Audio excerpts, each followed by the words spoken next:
Les Quimès, depuis toujours, font tout en famille. Quand ils ont acheté leur maison il y a 6 ans, chacun a eu son mot à dire sur la décoration. Les canapés, on les a achetés en même temps que la maison. Parce qu'avant, on avait une toute petite maison, enfin beaucoup plus petite. Sandrine, la mère, a choisi chaque meuble avec soin. Mais voilà, ça, j'adore comme meuble. Le petit meuble, moi j'appelle ça le meuble de curé. Je trouve ça super mignon. Et ça, c'était un coup de cœur, coup de folie, hein, parce qu'on n'avait pas un rond. Mais on a trouvé ça top. Ce genre de meuble, après, par contre, le problème, c'est qu'on n'arrive pas à les jeter. Alors qu'IKEA, on s'en débarrasse quand même assez facilement. Même avec soulagement. Pourtant, pour aménager la petite chambre de son fils, Ronan, le père de famille, n'a trouvé qu'un meuble IKEA. Cette penderie d'angle à 200 €. C'est pas très cher, ça remplit ses fonctions. Qu'est-ce qui fait que c'est pas cher? Peut-être effectivement le montage, qu'il y a à faire soi-même. Et puis après, c'est pas du bois massif. Donc c'est, j'imagine, fait avec des chutes de bois. Enfin... D'où il vient? Où est-ce qu'il a été fabriqué? Là, il n'y a pas d'indication sur l'origine. Ah, ici, sans doute. Alors, qu'est-ce qu'on a? Non. Ah, il n'y a pas la provenance. Non. Aujourd'hui, les meubles à bas prix comme celui-ci représentent plus de 2/3 des ventes. Un marché de 3,5 milliards d'euros chaque année, que se partagent quelques grandes enseignes, comme Ikea, But ou Conforama, avec des prix toujours plus bas. Où ces meubles sont-ils fabriqués et comment? Peuvent-ils être toxiques pour notre santé? Enquête sur nos vrais meubles, en faux bois.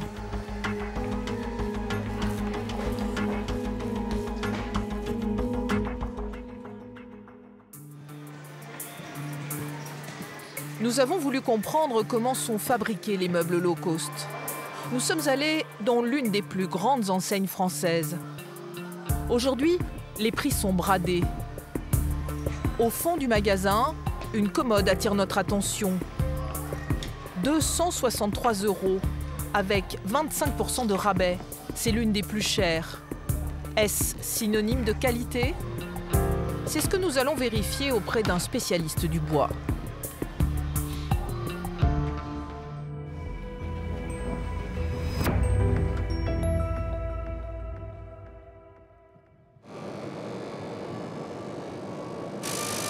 Dans les Pyrénées, cette menuiserie traditionnelle fabrique des meubles de père en fils depuis près de 50 ans. Tu me fais un magnifique antiquaire comme tu sais les faire. Merci. Ici, on travaille des essences nobles, découpées, poncées, assemblées à la main. Des heures de travail. Une commode comme celle-ci est vendue 1 800 €, 7 fois plus cher que notre meuble à bas prix.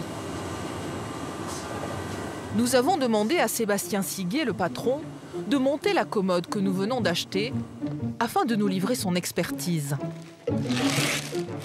Là, on va être en présence de la quincaillerie pour le montage, voilà. Premier constat, mieux vaut ne pas trop charger les tiroirs.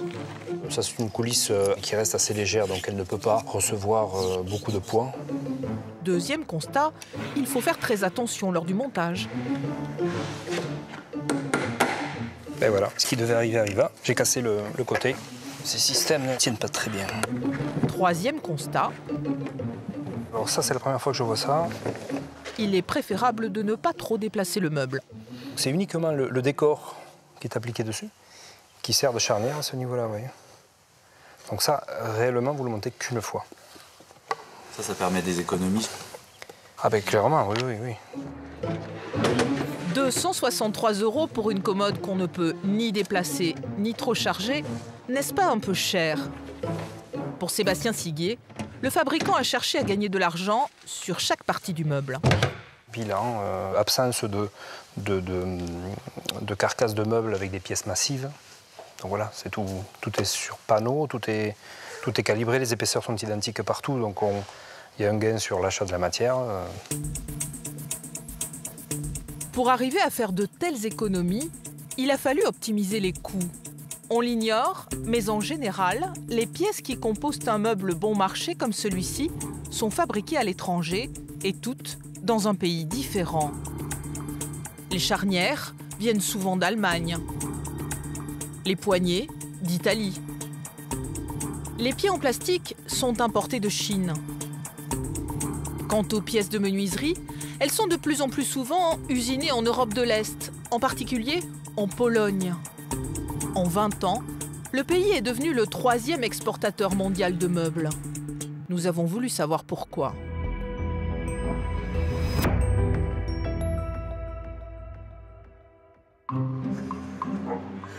Dans le nord du pays, Lubava. Avec ses maisons colorées et ses nombreuses églises, c'est une cité en apparence comme les autres en Pologne. Sauf que sur les routes, aux abords de la ville, on croise des camions de bois partout. Le long de l'artère principale, des menuiseries, les unes derrière les autres. Et à 10 minutes de là, des arbres à perte de vue. Le poumon vert de la Pologne.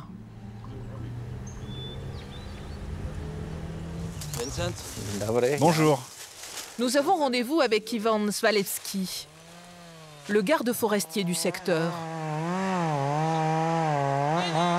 Ces bûcherons abattent une centaine d'arbres par jour. Vendu 300 € l'unité, selon la qualité du bois. La partie la moins bonne servira à fabriquer les meubles à bas coût que l'on trouve dans nos magasins. Cette partie est noble. C'est la meilleure partie de l'arbre. Et c'est aussi la plus chère. Parce qu'elle n'a pas de nœud, pas de défaut. Vous voyez ?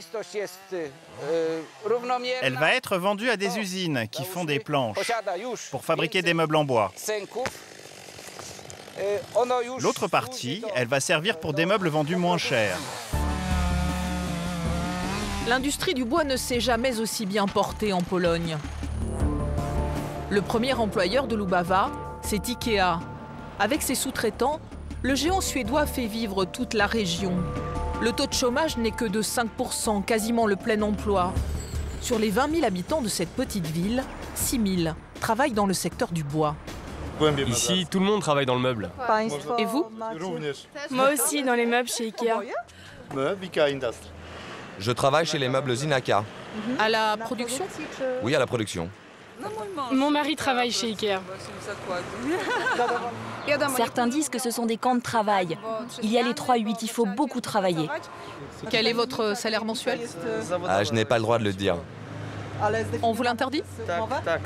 Oui, c'est écrit dans le contrat de travail. On ne doit pas dévoiler notre salaire. Si cet homme préfère ne rien dire, c'est parce que le principal atout de la Pologne, ce sont ses travailleurs qualifiés et peu chers. Ils font le bonheur des fabricants de meubles. Ici, le sujet du salaire est tabou. Ikea a refusé toutes nos demandes de tournage. À Lubava, une grande entreprise a joué la transparence. Zinaka, 2700 salariés. Elle travaille pour les grandes enseignes françaises, comme Conforama ou Castorama. Elle est surtout le premier fournisseur polonais d'IKEA. Jan Zinaka, le patron, en est très fier. Ici, nous avons 40 000 m² d'entrepôt et de stockage. Là-bas, nous envoyons des produits dans le monde entier. Tout ça grâce à notre collaboration avec IKEA. Quand on s'intéresse au salaire de ces ouvriers, l'homme d'affaires est beaucoup moins précis. Combien gagne un ouvrier en moyenne ?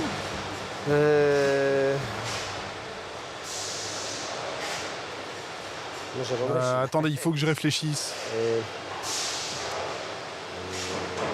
En euros ou en zloty?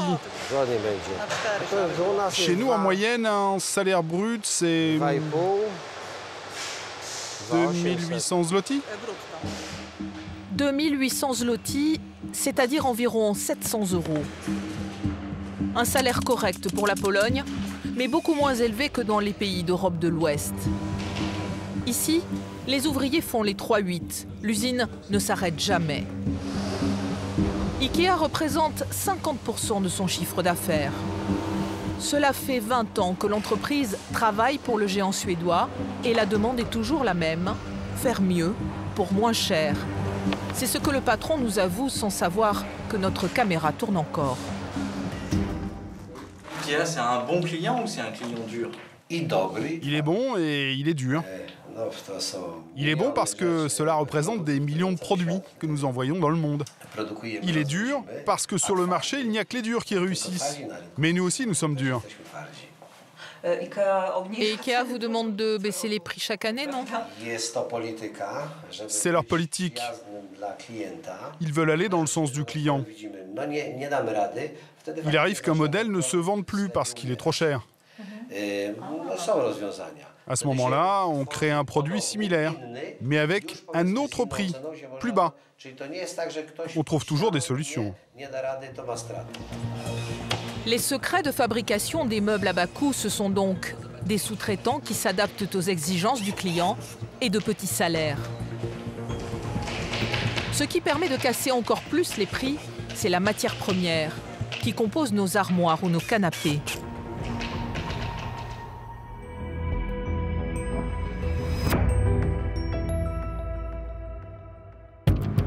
Nous nous rendons chez l'un des principaux vendeurs de meubles français, Conforama. Dans ce magasin de 5000 m², on trouve des milliers de références. Celle-ci, je la fais en 2 couleurs. Donc vous avez cette couleur-là aux couleurs acacia. Comme cette penderie que sont venus acheter Fabienne et Denis. Ah ben elle est en promotion, elle est de meilleure qualité que l'autre, hein, ça n'a rien à voir. Au lieu de 282, moins 30, 199. Sinon, vous faites un 3 fois sans frais. Et elle est disponible tout de suite.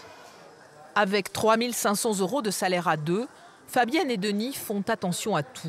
J'arrive. Vous pouvez vous installer à côté de madame. Ce qu'ils viennent chercher chez Conforama, ce sont d'abord les bonnes affaires. Et vous savez comment ils font pour faire des meubles aussi peu chers? Je vous préfère même pas savoir. À mon avis, c'est pas français, la majorité. Si. Vous savez ce qu'il y a dans ces meubles?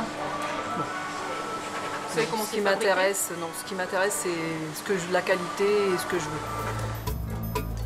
Comme Fabienne, la plupart des consommateurs ne savent pas de quoi sont faits les meubles à bas prix. Pourtant, dans tous les grands magasins, dans les étagères, dans les tables, les penderies, il y a toujours le même matériau. Cela ressemble à du bois, mais ça n'en est pas vraiment. Comment est fabriquée la matière première des meubles low cost? Nous nous rendons dans les Landes.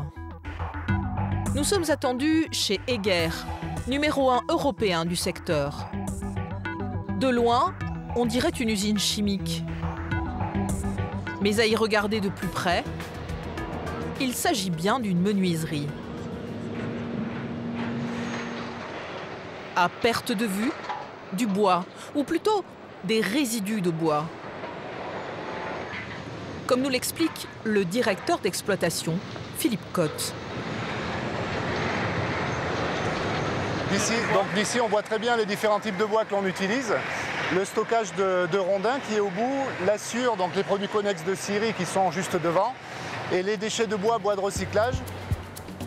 Ces troncs d'arbres, alignés par centaines, ce sont des pins que la tempête Xynthia a déracinés. Ils ont pris l'eau. En menuiserie, ils sont inutilisables. Vendus à prix cassé, 35 € la tonne, ils vont être broyés. Mais comment fait-on pour fabriquer des meubles avec des millions de copeaux? La réponse se trouve ici. Donc ici, il y a un camion de colle qui est en train de se décharger et qui alimente les cuves de colle de l'autre côté. Ces copeaux de bois sont mélangés à une sorte de colle. En polymérisant, c'est-à-dire en se solidifiant, c'est elle qui permet de les agglomérer. Le résultat, c'est ce que l'on appelle les panneaux de particules, la fameuse matière première qui compose tous nos meubles. Donc là, on arrive en sortie de presse. Comme on peut le voir, le panneau il est terminé, il est durci. Donc il faut maintenant le découper au format souhaité. L'usine fabrique 7 millions de panneaux par an. Après avoir séché sur ces grands cylindres, ils sont en quelque sorte habillés d'un papier décor. Et il y en a pour tous les goûts. Imitation chêne, châtaignier ou pin. On fait du vrai bois avec du faux en fait. Un petit peu, on fait mieux que du bois, plus que du bois. Il y a un sujet dont le directeur n'aime pas beaucoup parler.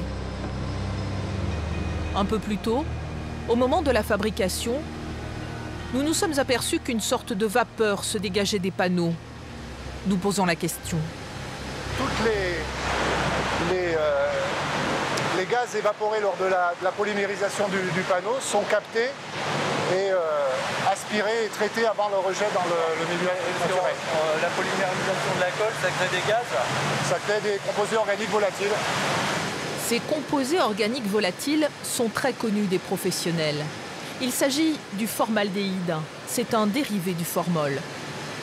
L'usine a dû installer une station de traitement pour l'éliminer par ces grands tuyaux d'évacuation car ce gaz pose problème. C'est quelque chose de potentiellement toxique pour des gens qui respireraient?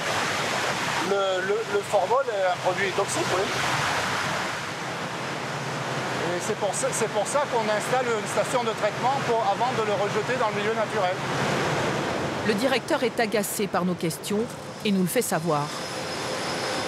Vous savez que le formol, c'est un sujet polémique, c'est évident. Non, mais c'est sûr, c'est pour ça que de toute façon, c'est bien vous posez la question, je ne peux pas ne pas répondre. Surtout que ça fait partie des points sensibles sur notre site. Un sujet sensible parce que par le passé, dans l'industrie du bois, certains ouvriers ont déclaré des cancers de la gorge ou des leucémies.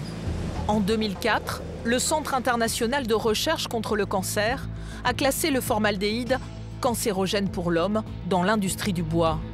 Depuis, les fabricants ont diminué la quantité de formaldéhyde utilisée dans les meubles et les mesures de sécurité ont été renforcées dans les usines.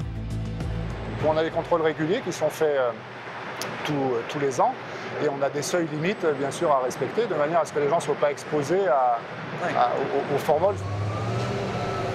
Le taux de formaldéhyde est donc réglementé dans l'industrie. Aussi étonnant que cela puisse paraître, il n'existe à ce jour aucune norme légale pour les meubles que nous mettons dans nos maisons. Ces panneaux de particules peuvent-ils être dangereux pour notre santé ?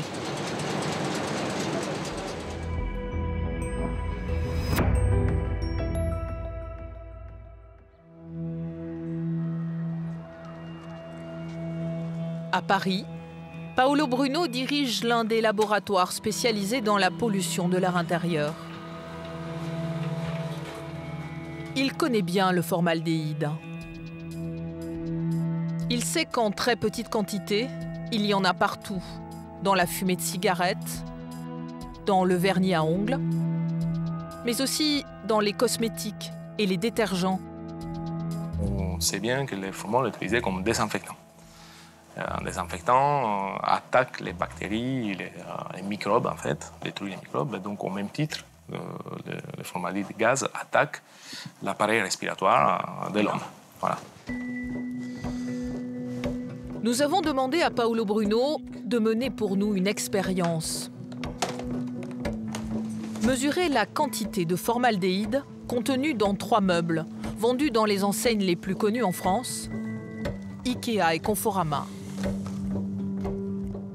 Le premier, c'est cette penderie en promotion, trouvée chez Conforama. On sent l'odeur typique de neuf, ce qu'on appelle l'odeur de plastique. Le deuxième meuble, la penderie Ikea, achetée par monsieur et madame Kimès. Nous avons racheté la même. Ça sent les bois. Le troisième, ce petit meuble de rangement acheté chez Conforama. Tout de suite, Paolo Bruno est alerté par l'odeur caractéristique. Là, ce qu'on va faire, on sent la colle. On sent typiquement l'odeur de colle. On va utiliser une autre cartouche. Paolo Bruno va mesurer le taux d'émission de formaldéhyde de chacun des meubles grâce à cette petite languette. Cette cartouche qui est transparente, elle est faite d'un matériau nanoporeux. Il y a seul le formaldéhyde qui va être capturé par ces nanopores. Paolo Bruno pose un capteur sur chaque meuble. Ils vont rester dans la pièce toute la nuit. Le lendemain, il relèvera les résultats du test pour les comparer à la seule norme légale en vigueur en France. Elle ne concerne pas l'habitat privé, mais les crèches et les maternelles. À l'origine de cette norme, une étude de 2009. À la crèche, respirer peut nuire à la santé des tout-petits. Cette étude a été menée par un groupe de scientifiques, de médecins et d'écologistes. Ils ont étudié l'impact des meubles en panneaux de particules sur la pollution de l'air dans les crèches et les maternelles. Conclusion, dans 4 cas sur 10, le taux de formaldéhyde serait trop élevé. Un risque sanitaire pour les enfants, selon le pédiatre Patrice Halimi. C'est une exposition qui se fait sur le long cours. Je vous renvoie à l'amiante. Et bien là, c'est pareil, c'est-à-dire qu'on est en train de tranquillement leur donner des facteurs de risque. Suite à cette étude, un décret est adopté. Les meubles qui dégagent trop de formaldéhyde ne pourront plus être installés dans les crèches ni dans les maternelles. La limite fixée est de 100 microgrammes par mètre cube. Mais qu'en est-il dans nos maisons ? Tous les meubles vendus dans le commerce sont-ils sans danger pour une chambre d'enfant ? Ce matin, Paolo Bruno vient relever le résultat de notre test. Les meubles vont-ils dépasser la limite des 100 microgrammes par mètre cube ? Le calcul est fait sur 24 heures. À lui seul, le premier meuble, la penderie, affiche 52 microgrammes. La moitié de la quantité autorisée dans une crèche. Le second, la penderie Ikea achetée par les Kimes, a atteint 92, à la limite du niveau maximal. Le troisième meuble de rangement nous réserve une surprise. Il a complètement saturé le capteur. Là, on voit bien la couleur. Hein. Il est bien jaune, il a été bien exposé. Donc là, on a dépassé le seuil de mesure, en fait. C'est-à-dire ? C'est-à-dire que ça, voilà, on ne peut pas le quantifier parce qu'on dépasse les 100 microgrammes. Le taux de formaldéhyde mesuré au moment où le capteur a été saturé est de 146 microgrammes par mètre cube sur 24 heures, une fois et demie la norme. En théorie, ce meuble ne pourrait pas équiper une crèche. Ce meuble-là, il ne peut pas être dans une crèche ni dans une école, mais aujourd'hui, il peut être dans une chambre d'enfant. Ouais, il peut être acheté. Il peut être acheté, monté dans une chambre d'enfant, rien ne l'interdit. Rien n'interdit. Il n'y a aucune législation. Non.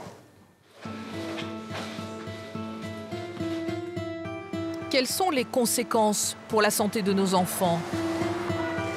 À Aix-en-Provence, nous sommes allés poser la question au docteur Patrice Halimi, pédiatre. L'un de ceux qui ont mené la fameuse étude sur la pollution de l'air intérieur dans les crèches. Il nous apprend que le moment où les meubles sont les plus toxiques, c'est lors de l'ouverture du carton. Ils libèrent un nuage de formaldéhyde qui va mettre au moins une quinzaine de jours à se dissiper. Les scientifiques l'appellent le pic de pollution. Exposés à ces bouffées de formaldéhyde, certains enfants peuvent développer des maladies. On a des pathologies lourdes, l'asthme, et vous savez, l'asthme chez l'enfant, c'est quelque chose d'assez prégnant, et c'est un souci, c'est des problèmes d'infection, et c'est des problèmes aussi de potentialisation d'allergie. Vous connaissez bien le nombre d'enfants allergiques aujourd'hui, mais je dirais que le formaldéhyde porte parfois sa pierre à l'édifice de nos allergies. Vous savez, la fameuse bonne odeur de neuf, c'est surtout une bonne odeur d'asthme qu'elle vous donne. C'est-à-dire que vous êtes en train de créer un bain de formaldéhyde pour votre enfant. Qu'est-ce que je dois faire en pratique avec ces nouveaux meubles pour éviter le risque? Vous devez faire quelque chose qui ne dépend que de vous, d'une simplicité enfantine. Vous les prenez, vous les montez et vous les mettez sur la terrasse. Vous les mettez dans le jardin. Ici, vous n'avez ni terrasse ni jardin.